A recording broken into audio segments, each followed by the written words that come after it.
Welcome to Kiss and Chapters, where every story begins with a spark and ends with a swoon. If you love heart-fluttering romances, unexpected twists, and characters you'll root for, you're in the right place. Don't forget to like, subscribe, and hit the notification bell so I can keep bringing you more sweet, emotional, and unforgettable stories. Let's fall in love with every chapter, together.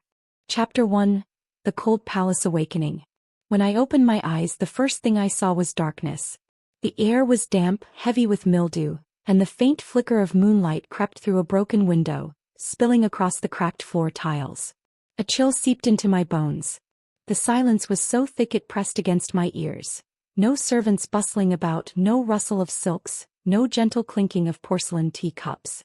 Just the hollow emptiness of the cold palace. My breath caught. The stone walls, the rotting wood beams, even the faint sound of a rat scratching in the distance. I knew this place. I had lived here before. I staggered to sit upright, my body trembling as though it remembered even before my mind caught up. Slowly, painfully, I dragged myself to the bronze mirror propped against the wall. Its surface was spotted with rust and age, but it was enough to reflect a pale face. My face. A woman of 24 with long black hair matted from neglect, lips cracked from thirst, and eyes, my eyes, that once held pride and fire now dulled into emptiness. But inside me there was fire again. As I knew the truth. I had died here. I remembered the bitter taste of moldy rice, the days and nights blurring together, the ache of waiting for him. Waiting for the man who never came. Waiting for the emperor, my husband, who cast me aside like yesterday's offering.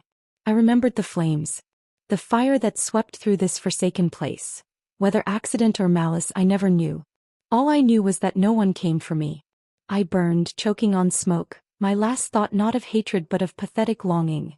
If only he would come just once. And then nothing. Yet here I was, alive again. My fingers trembled against the mirror as I whispered, "I've returned to the beginning." A cruel joke of fate. Or perhaps a mercy. In my past life I wasted every breath clinging to a title, to a man, to a dream that was never mine. I died in despair. This time I will not. I looked around the ruined chamber. The cold palace, once my tomb, was now my beginning.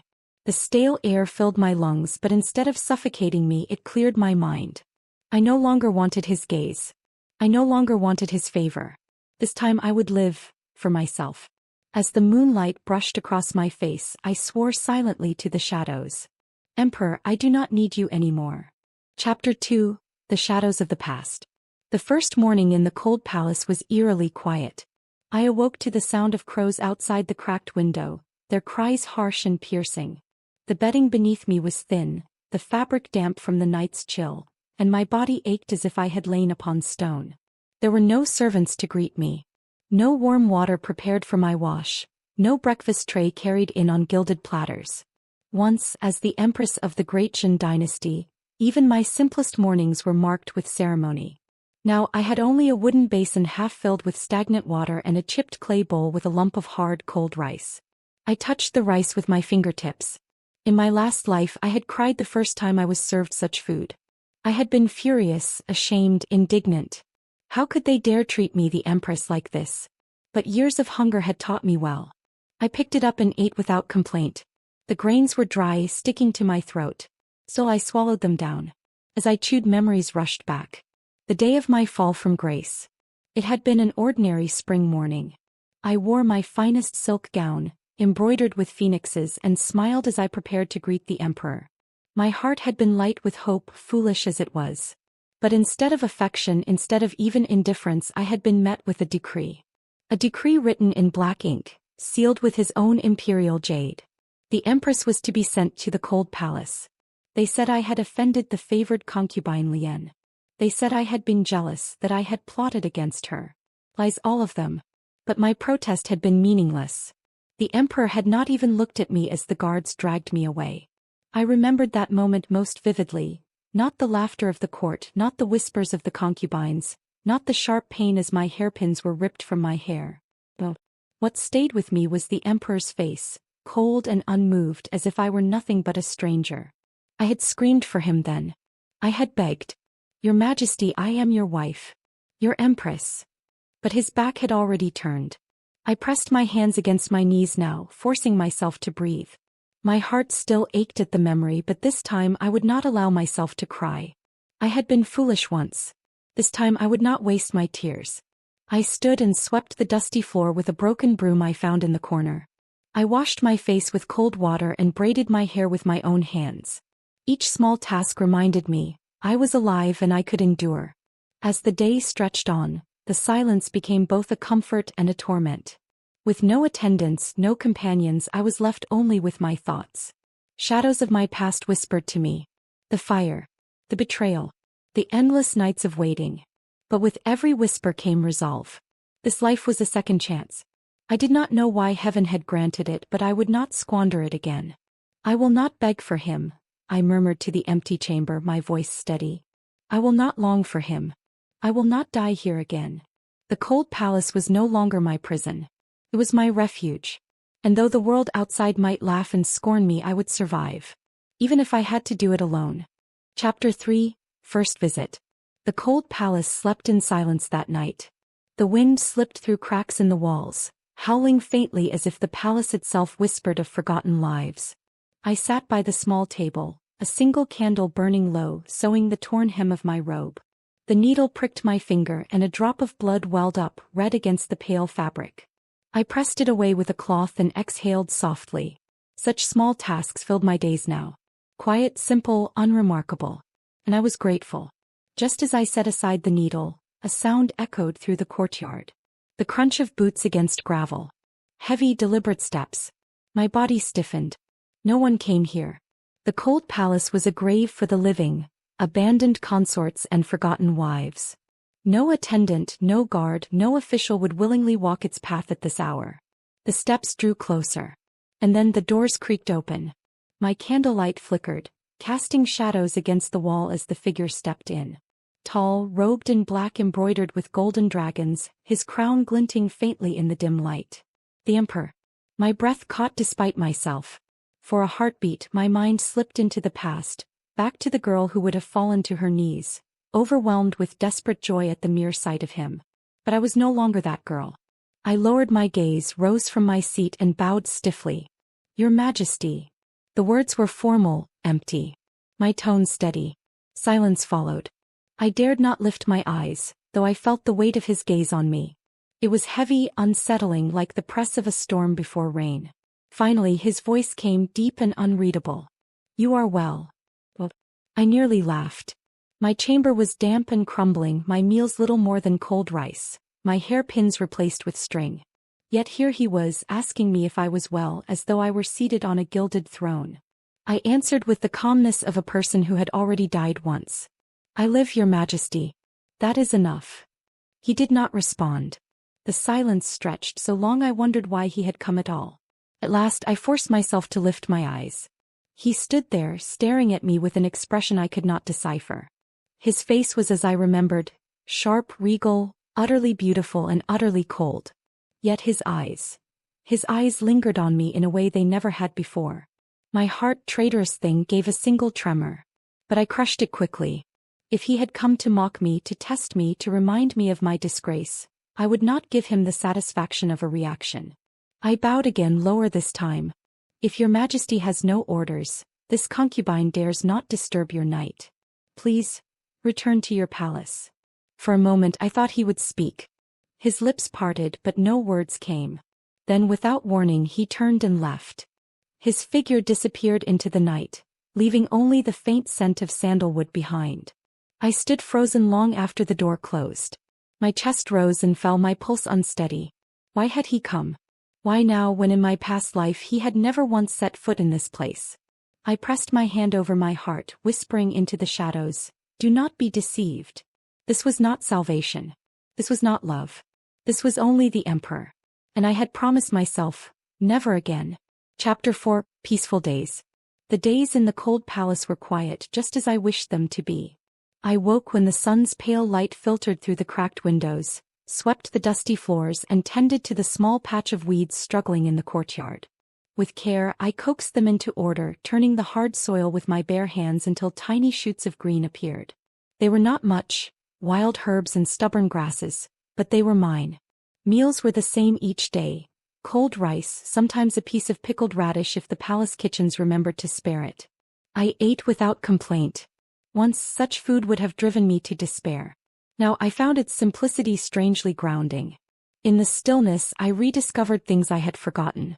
The way sunlight fell across the floorboards painting golden lines. The cool touch of wind brushing past my cheek. The sound of my own breath when the world was utterly still. For the first time in 2 lifetimes I felt free. Until he came again. It was 3 nights after his first visit. I had convinced myself it was nothing. An accident, a fleeting whim. He would not return. He never had before. But the sound of footsteps shattered the stillness once more. The guards outside stiffened and the doors opened. The emperor stepped inside. I stood immediately and bowed. Your Majesty. This time he did not remain at the threshold. He walked in, his boots clicking against the stone floor, and sat at the low table where my candle burned. His movements were deliberate, unhurried, as though this place were not a ruin but a palace worth visiting. My heart tightened. I remained standing, my hands folded before me. This concubine is unworthy of such honor. May I ask why your Majesty visits the cold palace again? He glanced at me briefly, then at the clay cup on the table. Pour tea. The command was simple, but it pierced deeper than he could know. Once I had dreamed of such a moment, pouring tea for him in the privacy of our chambers, his eyes softening as he watched me. But that had been a foolish girl's dream. So I obeyed. I poured the thin tea I had brewed from dried herbs and set it before him. He lifted the cup, took a sip and did not grimace. Instead he asked, "What do you do here all day?" The question startled me. He had never cared before. I kept my gaze lowered.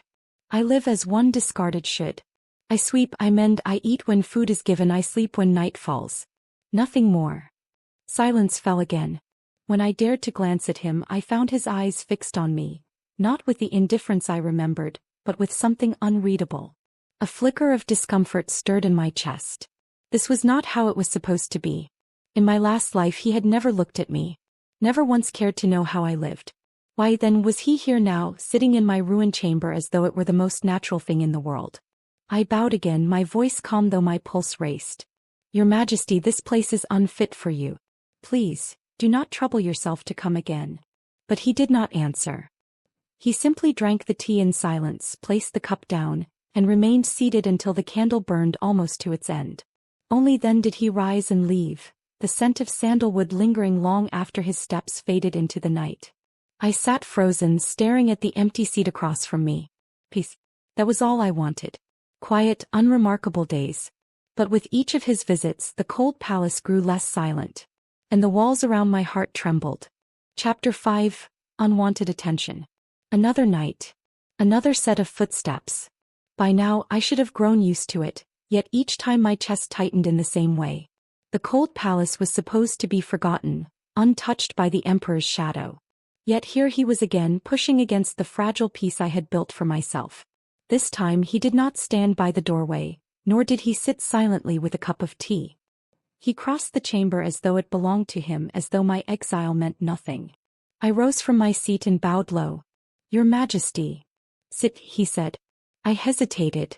In the past, those words would have filled me with trembling joy. But now I obeyed because resistance was meaningless, not because I sought his approval. I sat across from him at the small wooden table. He studied me for a long while, his gaze sharp, unblinking. Finally he spoke. What do you think of this place? His voice was low, steady, yet something about the question unsettled me. Kept my tone calm. It is quiet. That is enough. A faint furrow appeared between his brows. Quiet, he repeated as though testing the word on his tongue. Yes, I said, forcing my hands to remain still in my lap. It is peaceful here. I have no duties to occupy me, no schemes to guard against. I can sweep the floors, mend my robes, watch the seasons change. That is enough. For a long moment he said nothing. The silence pressed on me like a weight, and I could feel the heat of his gaze against my skin.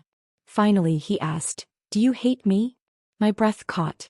Of all the questions he could ask, it was the one I least expected. Hate him? Yes. 1,000 times yes. I hated the way he had ignored me, the way he had believed lies without hearing my side, The way he had left me to die in this forsaken place without a flicker of regret.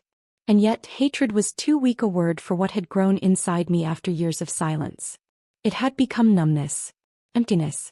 I forced a steady breath. It no longer matters. His eyes darkened, the shadows of the candlelight sharpening his features. It matters, he said quietly, almost to himself. My pulse quickened. Why was he saying these things now? Why look at me as though I had any power left to wound or forgive him? I lowered my gaze and answered firmly, this concubine has long accepted her fate. Whether I am loved or hated, remembered or forgotten, it changes nothing. The silence stretched. I could hear my heartbeat pounding in my ears. Then, to my surprise, he reached for the teapot and poured me a cup. The gesture was so unexpected, so alien, that I could only stare at the steaming liquid before me.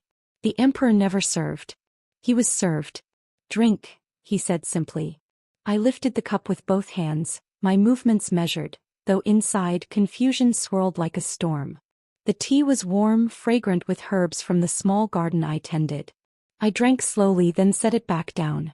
When I finally dared to look at him, his gaze was still fixed on me. Unwavering. Searching. My throat tightened. What did he want from me? This was some cruel game I would not play. If he thought he could unravel me again, he was mistaken. I bowed my head. Your Majesty should not waste his time here. There are others who await your favor. His jaw tightened, a flicker of something unreadable passing over his expression. Yet he said nothing more. He remained seated until the candle burned low, the silence between us heavy and suffocating. Only when darkness swallowed the room did he finally stand and leave without a word. The door closed softly behind him. I sat there long after he was gone, staring at the empty chair across from me, my fingers trembling against the hem of my robe. Why did he come? Why did he ask if I hated him?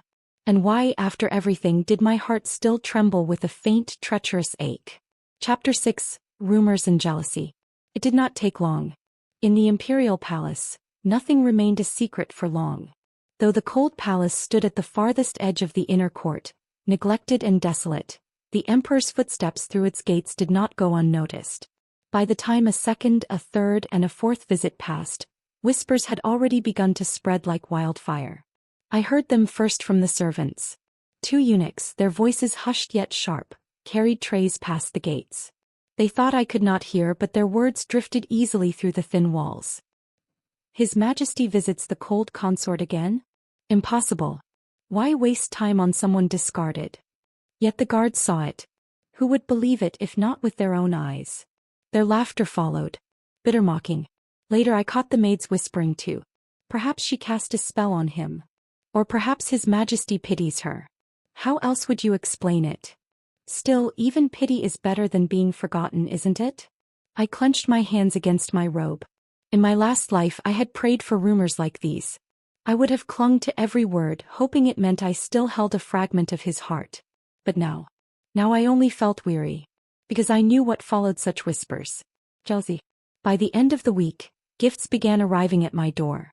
They came not from kindness but from malice. Silken robes embroidered with phoenixes, hairpins inlaid with jade, delicate pastries too sweet for the stomach. I recognized them at once. Concubine Lien's doing. She was the emperor's most beloved in my past life, the one who had basked in his affection while I withered in the cold palace. I remembered her smile, gentle to his eyes, but razor-sharp when she turned away. The robes she sent me were not meant to honor. They were meant to mock. I returned them all. Each silk bundle, each box of pastries, I had the guards carry back to her quarters with a polite note. The cold palace is unworthy of such finery. Please keep these treasures for yourself. Let them laugh at my stubbornness. I would not play their games this time. But the more I tried to push the world away, the more the emperor himself unsettled my peace. He continued to visit, sometimes with questions, sometimes in silence. One evening he asked, "Do the others trouble you?" My hand froze around my sewing needle. This concubine is already discarded. Who would bother with me? His gaze sharpened. Do not lie. I set my work down slowly, forcing calm into my voice. If there are whispers, I have learned to ignore them. If there are gifts, I have returned them. This place is quiet, Your Majesty. That is enough. He said nothing for a long time, though the air between us grew heavy. Finally he murmured almost too softly, "It should not be this way." The words unsettled me more than any rumor, more than any gift. I wanted to ask him why. Why now? Why after everything? Why when in another life he had left me to die here? But I swallowed the words. I could not afford to hope. When he left that night, I sat in the darkness and listened to the silence return. Rumors. Jealousy. Visits that should never have happened. The cold palace was no longer as peaceful as I had dreamed. And though I told myself again and again that I wanted nothing from him, my heart betrayed me with each unsteady beat. Chapter 7. The Emperor's Hand. The cold palace had grown restless. Though outwardly nothing had changed, the same broken walls, the same damp air, the same quiet meals, inside it felt different. As if every shadow carried the weight of footsteps that might come at any moment. His footsteps. I told myself I no longer waited for them. I told myself I no longer cared. Yet when the gates creaked open that night, my heart betrayed me with its quick, sharp rhythm. The Emperor stepped in as he had so many times before. But tonight there was something different in the way he carried himself. Less formal, less guarded. I rose, bowed and murmured, "Your Majesty." He did not tell me to rise. Instead he walked directly to where I sat and lowered himself across from me. His eyes lingered on the half-mended robe in my hands. "You still sew for yourself?" he asked. The question was simple, but it struck deeper than it should. Once I had dreamed of sewing his robes, embroidering dragons with my own hands so that he might wear them proudly. But in this life, I only mended my own tattered garments. I set the cloth aside carefully. In the cold palace no maid serves me. If I do not sew I go threadbare. It is no hardship. His brows drew together. For a long moment he only stared at the discarded fabric, his jaw tight. Then suddenly his hand reached across the table. I froze. His fingers brushed against mine, lightly at first as though testing. His touch was warm, startling against my cold skin. My breath caught. Memories of another lifetime rose unbidden. How I had longed for this, begged for it, dreamed of it. Yet now it felt like a cruel trick of fate. I pulled my hand back quickly, bowing my head to hide the storm in my chest. "Your Majesty should not touch what is unworthy." Pause. Then his voice, low and steady, "You were never unworthy." The words sent a tremor through me. Never unworthy? Then why in my past life had he cast me aside without a glance? Why had he left me to rot in this forsaken place, forgotten until my last breath? My lips curved in a faint, bitter smile. "Your Majesty flatters me." But words spoken in the cold palace carry little weight. He said nothing. The silence stretched, thick and suffocating. When I dared to lift my gaze, his eyes were on me, dark, searching, as though he wished to strip away every wall I had built around myself. I lowered my head again quickly, clutching the robe in my lap to steady my trembling hands. Why was he doing this? Why no? When he finally left that night, I remained seated long after the doors closed, my pulse still unsteady. His words echoed in my ears, soft and dangerous. "You were never unworthy." I pressed my hand to my chest, whispering into the silence, "Then why did you abandon me?" But the shadows gave no answer. Chapter 8. Poison in the Cup. The rumors did not fade. They grew sharper, uglier. I could feel the harem's eyes even from the cold palace, like blades pressing against my back. Where once they ignored me as though I were already dead, now they whispered, plotted, seethed. It was only a matter of time before they acted. That evening, when the Emperor visited again, a tray of delicacies was brought in by palace servants. Exquisite mooncakes, fragrant soup, candied fruits. A feast far finer than what the cold palace usually saw. I eyed the dishes calmly, though inside a cold suspicion stirred. In my last life I had learned well that beauty often hid poison. The Emperor noticed my stillness. "You do not eat?" I bowed my head. "This concubine is not worthy of such treasures." He frowned faintly. "You are permitted to eat." His hand moved, reaching for one of the delicate pastries. My pulse spiked. Without thinking, I placed my hand over his wrist. "Wait." The word slipped from my lips before I could stop it. His gaze snapped to mine, sharp with surprise. I quickly lowered my eyes, forcing my voice steady. "Your Majesty should not eat what enters the cold palace so carelessly." The room fell into silence. The candle flickered. And then, without a word, he lifted the pastry and bit into it. My blood ran cold. He chewed slowly, swallowed, and only then said, "No one will harm me here." I clenched my hands into fists beneath the table. No one. Foolish man. Did he not know the harem would tear apart anyone who threatened their hold over him? Yet minutes passed. He remained untouched by illness. Relief flooded me, but it was chased quickly by anger. Anger at the women who dared send poisoned gifts. Anger at the emperor for his recklessness. And anger at myself, for caring. That night he did not leave as quickly as before. Instead he stayed long into the night, the candle burning low. His eyes never strayed far from me. Finally, in the silence he spoke words that made my breath still. "I wronged you." The confession was quiet, raw, as though pulled from the depths of him. He looked at me then, not as an emperor, not as a man on a throne, but as someone stripped bare.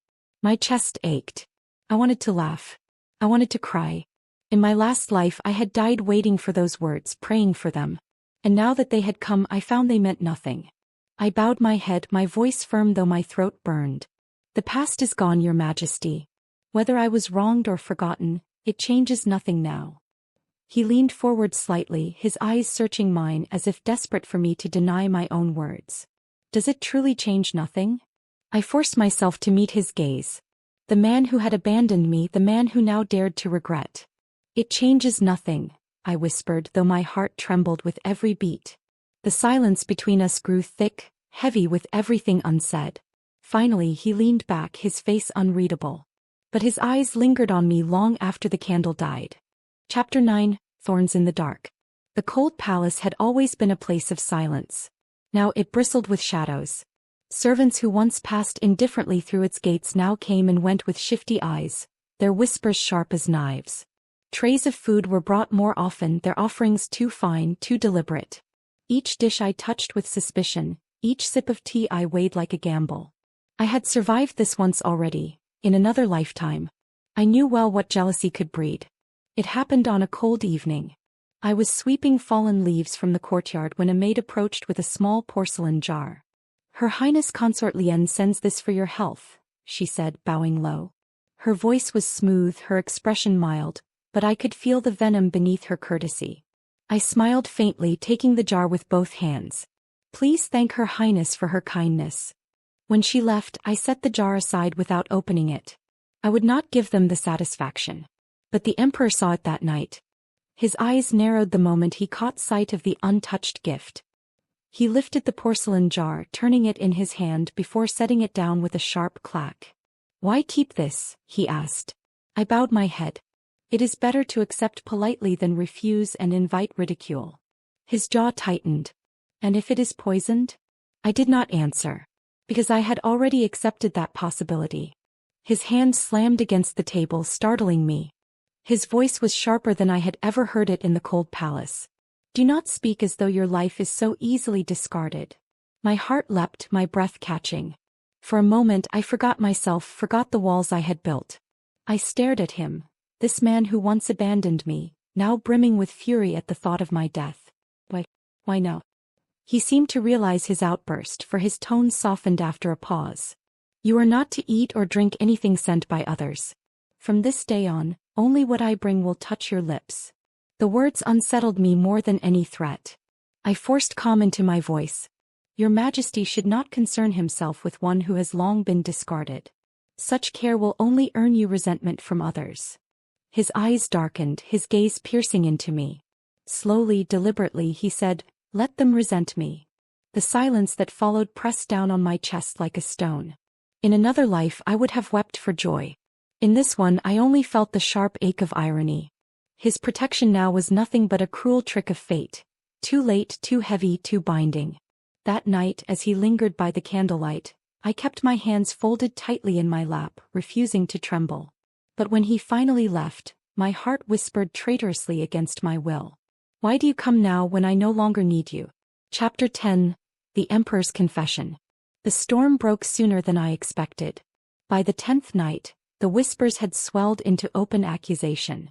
Concubines gathered in the Hall of Radiance, kneeling with tears in their eyes, lamenting that the emperor favored a discarded woman above all others.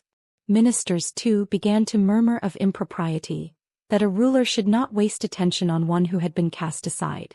I should have been afraid. In my last life I had withered under their scorn, helpless against their venom. But this time, I only sat quietly within the cold palace, the autumn wind rattling broken shutters, waiting for the storm to reach me. It did not take long. The emperor came himself. His footsteps were heavier than usual, his cloak trailing dust as he entered my chambers. I rose and bowed. "Your Majesty." His gaze fell on me, sharp with something I could not name. Without preamble, he said, "The court demands I cease my visits here." Kept my head lowered. "Then you should obey them. This concubine was discarded long ago. Why invite unrest for my sake?" For a moment, silence. Then his voice, rough, unguarded. "Do you truly believe you are nothing to me?" My chest tightened. I forced myself to meet his eyes coldly. "If I were something to you, I would not be here."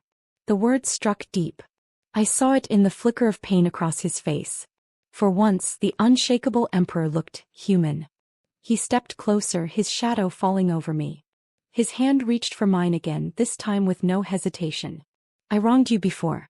I see it now with every breath I take." I tried to pull away, but his grip tightened, desperate. "In the past I was blind, deaf to your heart. I left you here to rot, while I squandered myself on false smiles and petty whispers. If I could tear that past apart with my own hands, I would." His voice cracked then, low and hoarse, like a man confessing sins before judgment. "But I cannot. I have only this life, this moment. And I will not abandon you again." My breath caught. My heart screamed for me to believe him, to seize this fragile chance at what I had always longed for. But the memory of my death in another lifetime still throbbed within me like an open wound. Slowly I shook my head. "Your Majesty, regret does not erase the past."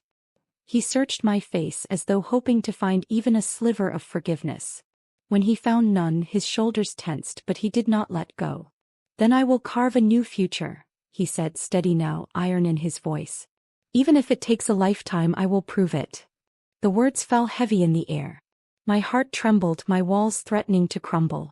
I closed my eyes, whispering only, "Do not make promises you cannot keep."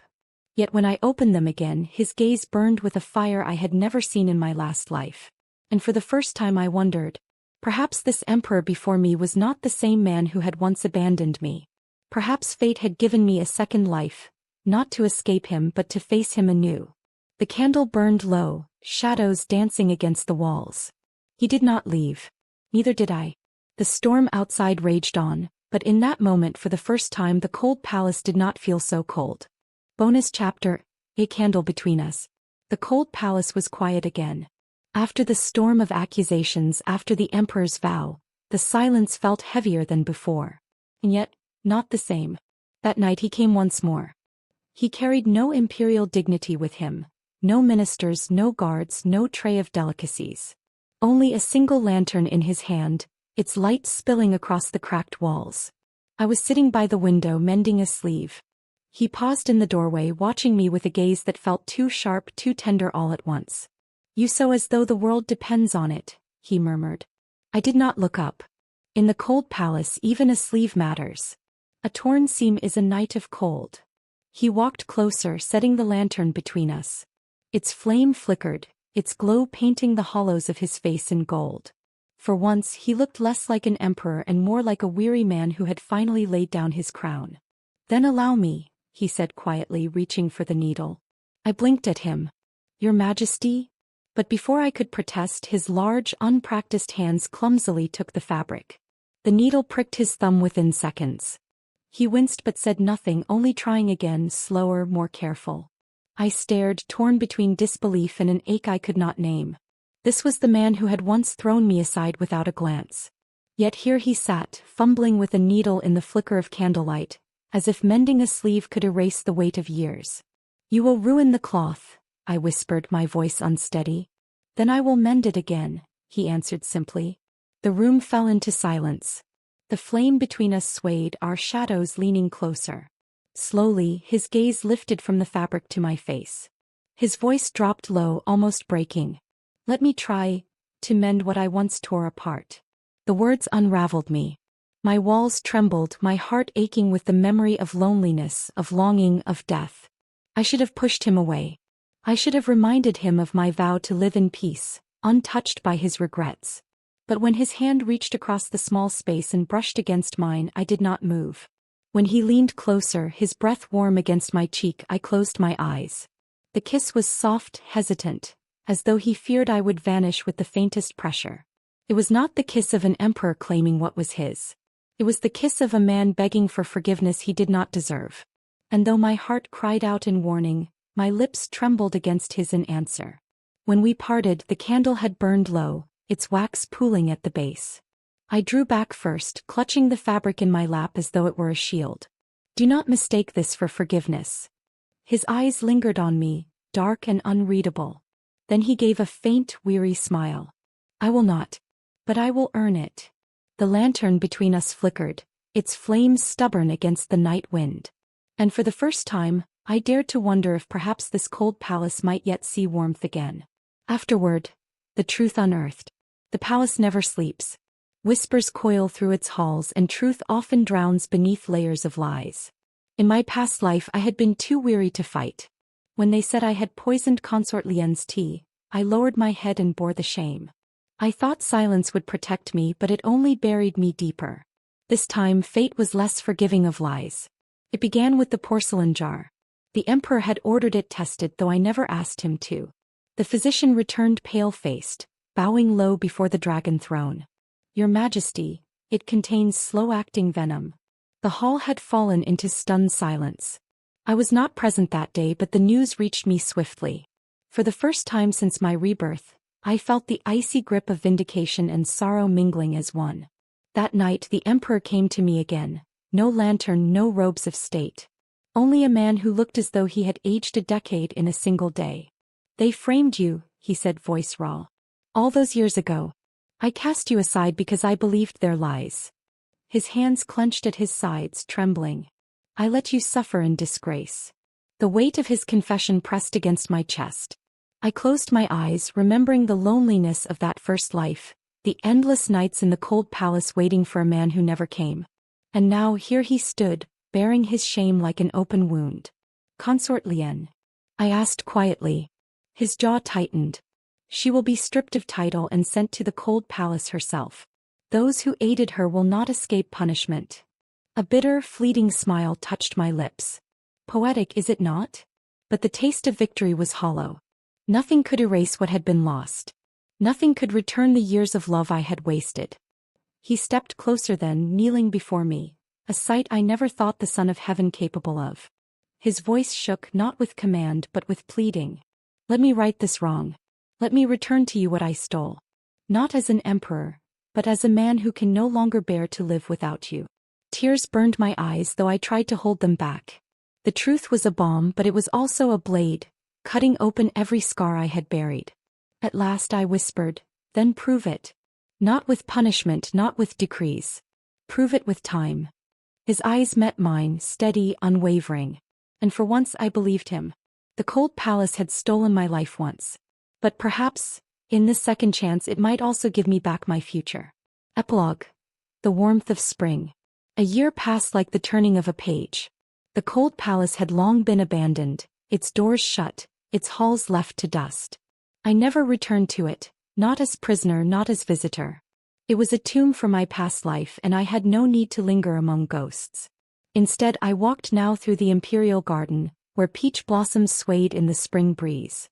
My robes no longer bore the muted grays of disgrace, but the deep crimson of an empress restored. Beside me he walked with none of the cold pride that once defined him. The emperor, my husband. At first I had doubted every step he took toward me, waiting for habit to draw him back into indifference. But time had proven otherwise. He kept his word, night after night, season after season. When ministers protested, he silenced them. When concubines schemed, he dismissed them. When I faltered, he remained. Now, a year later, the court had grown used to it. An emperor who spent his evenings not in the harem but by the side of the woman once cast aside. We paused beneath a peach tree, the blossoms scattering at our feet. He reached to tuck one into my hair, his hand lingering against my cheek. His eyes no longer carried regret, but something gentler, steady, warm. You're smiling, he said softly, almost in wonder. I touched my lips, startled. Am I? You are. He leaned closer, his voice lower still. It suits you more than sorrow ever did. The wind stirred, carrying the scent of blossoms between us. For a heartbeat, I closed my eyes, letting the warmth of spring seep into the corners of my heart. Once I had died in loneliness. Now I lived in the quiet constancy of a man who had once failed me, but who had chosen this time to stay. I was no longer just the Empress discarded. I was the Empress cherished. And for the first time in both my lives I believed. This was only the beginning. Emperor's POV, the first step. The cold palace had always been a place I avoided. It reeked of abandonment, of failure, of everything an emperor preferred to forget. Perhaps because I feared the sight of her, lonely, silent, stripped of dignity, would expose the cruelty of my choice. Something was different. It began with whispers. A maid passing by mentioned that the discarded empress no longer wept or raged as others did. She spent her days quietly, brewing her own tea, tending to flowers no one cared for. When I heard it, I dismissed it as idle talk. And yet the words lingered. No complaints, no tears, no desperate clinging, only silence.